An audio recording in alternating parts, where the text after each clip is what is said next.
Kisah Inspirasi Iman. Hari ini, tanggal 19 Oktober. 1. Para martir Amerika Utara. Juga dikenal sebagai martir Kanada, Isaac Jogues dan sahabat, martir Jesuit Amerika Utara, martir Perancis.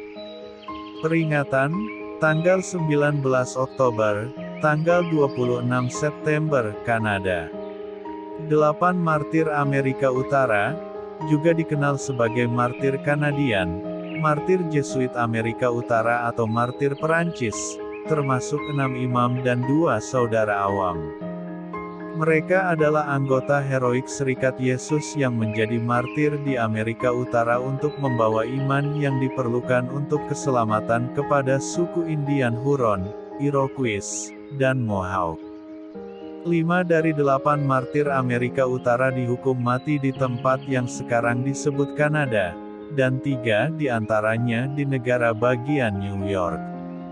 Ada sebuah kuil untuk para martir Amerika Serikat di Auriceville di New York, dan ada sebuah kuil untuk para martir Kanada di Fort Saint Mary dekat Midland, Ontario.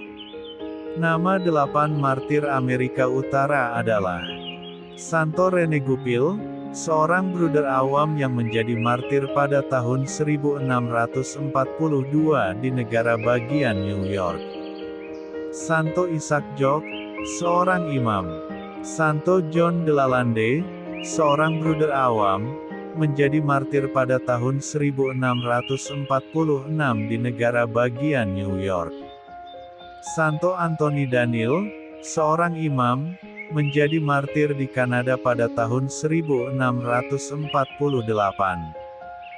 Santo Yohanes de Brebeuf, Santo Charles Garnier, Santo Noel Cabanel dan Santo Gabriel Laleman, semuanya imam, dan semuanya menjadi martir di Kanada pada tahun 1649. Santo Isaac Jogues, setelah 13 bulan dipenjara oleh keluarga Mohawk, beberapa jarinya dipotong.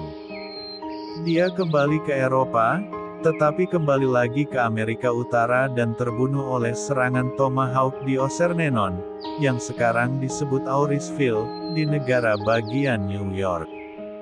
Santo Yohanes de Brebeuf menyatakan sebelum kematiannya, "Saya mempunyai keinginan yang kuat untuk menderita demi Yesus Kristus." Dia disiksa dengan kejam, dan obor yang menyala dimasukkan ke dalam mulutnya, yang mencekiknya. Santo Rene Goupil, 35 tahun, adalah yang termuda di antara para martir, dan berseru, "Yesus, Yesus, Yesus." Saat dia meninggal, Santo Noel Cabanel berusia 36 tahun, dan Santo Isaac Jogues serta Santo Gabriel Laleman berusia 39 tahun. Yang tertua dari 8 martir Amerika Utara, Santo John de Brebeuf, berusia 56 tahun ketika orang Indian membunuhnya. Mereka dikanonisasi pada tanggal 29 Juni tahun 1930 oleh Paus Pius ke-11. Peringatan mereka adalah tanggal 19 Oktober dan tanggal 26 September di Kanada. 2. Santo Paulus dari Salib. Paul Francis Daniel lahir di Ovada, Piedmont di Italia Utara pada tanggal 3 Januari tahun 1694. Setelah menerima penglihatan, dan ketika masih awam, ia mendirikan Barefoot Clerk of the Cross and the Passion, Passionis, pada tahun 1721 untuk berkhotbah tentang Yesus yang tersalib. Ia menjadi seorang pengkhotbah yang memiliki kekuasaan sedemikian rupa sehingga bahkan tentara dan bandit yang keras kepala pun terlihat menangis. Pada suatu saat semua saudara dalam ordo tersebut meninggalkannya, namun pada tahun 1741 permintaannya disetujui oleh Paus Benediktus ke-14, dan komunitas tersebut mulai berkembang kembali. Orang tuanya, Luke Daney dan Anna Maria Massari, adalah umat Katolik teladan, dan sejak masa kecilnya, salib adalah bukunya, dan salib adalah modelnya. Paul menerima pendidikan awalnya dari seorang pastor yang mengelola sekolah untuk anak laki-laki di Cremolino, Lombardi. Dia membuat kemajuan besar dalam pelajaran dan kebajikan serta meluangkan banyak waktu untuk berdoa dan misa harian. Dia sering menerima sakramen, dengan setia melaksanakan tugas-tugas sekolahnya, dan meluangkan waktu luangnya untuk membaca buku-buku bagus dan mengunjungi gereja-gereja, di mana dia menghabiskan banyak waktu di hadapan sakramen Maha Kudus, yang kepadanya ia sangat setia. Pada usia 15 tahun dia meninggalkan sekolah dan kembali ke rumahnya di Castellazzo, dan sejak saat itu hidupnya penuh dengan cobaan. Pada awal masa dewasanya, dia menolak tawaran pernikahan yang terhormat, dan juga warisan baik yang ditinggalkan oleh pamannya yang adalah seorang pastor. Dia hanya menyimpan brevir milik imam untuk dirinya sendiri. Dikobarkan oleh keinginan akan kemuliaan Tuhan, ia membentuk gagasan untuk melembagakan sebuah tatanan keagamaan dengan penekanan pada sengsara. Dengan mengenakan tunik hitam oleh Uskup Alessandria, direkturnya, yang membawa lambang sengsara Tuhan kita, tanpa alas kaki, ia masuk ke sel sempit di mana ia menyusun peraturan kongregasi baru sesuai dengan rencana yang diberitahukan kepada dia dalam sebuah visi, yang dia ceritakan dalam pengantar salinan asli peraturan. Setelah peraturan dan institusi disetujui, Kapitel umum pertama diadakan pada retret presentasi di Gunung Argentaro pada tanggal 10 April tahun 1747. Pada kapitel ini, Santo Paulus, bertentangan dengan keinginannya, dipilih dengan suara bulat sebagai superior jenderal pertama, sebuah kantor yang dia pegang sampai hari kematiannya. Dalam segala kebajikan dan dalam menjalankan disiplin yang teratur, dia menjadi teladan bagi teman-temannya.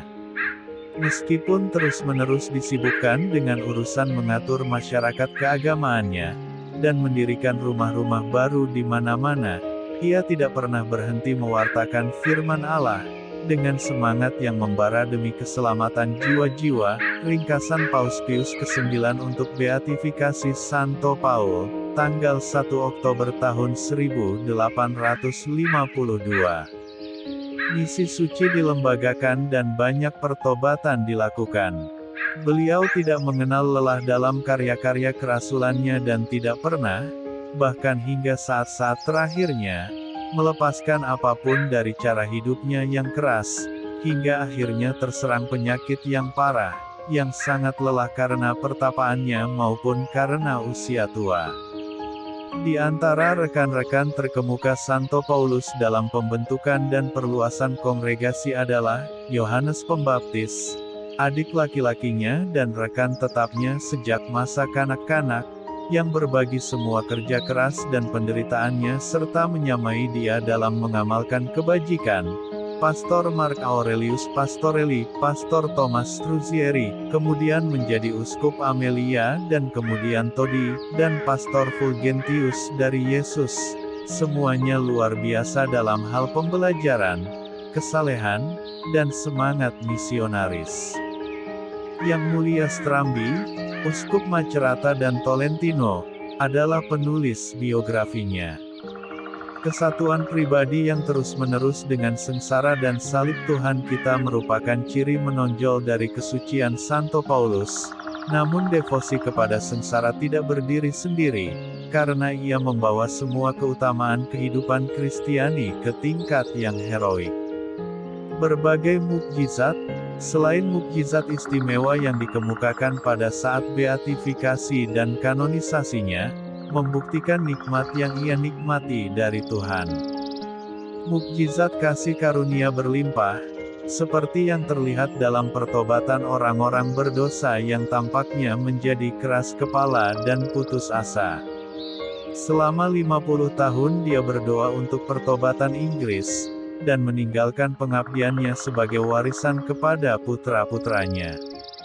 Jenazah Santo Paulus disemayamkan di Basilika Santo Yohanes dan Paulus di Roma. Ia meninggal pada tanggal 18 Oktober tahun 1775, dibeatifikasi pada tanggal 1 Oktober tahun 1852, dan dikanonisasi pada tanggal 29 Juni tahun 1867. Pestanya dirayakan pada tanggal 28 April. Ketenaran akan kesuciannya, yang telah menyebar luas di Italia selama hidupnya, meningkat setelah kematiannya dan menyebar ke seluruh negara. Pengabdian yang besar kepada beliau dipraktikkan oleh umat beriman dimanapun para pasionis didirikan. Para martir Amerika Utara dan Santo Paulus dari salib, doakanlah kami. MAP TV Channel.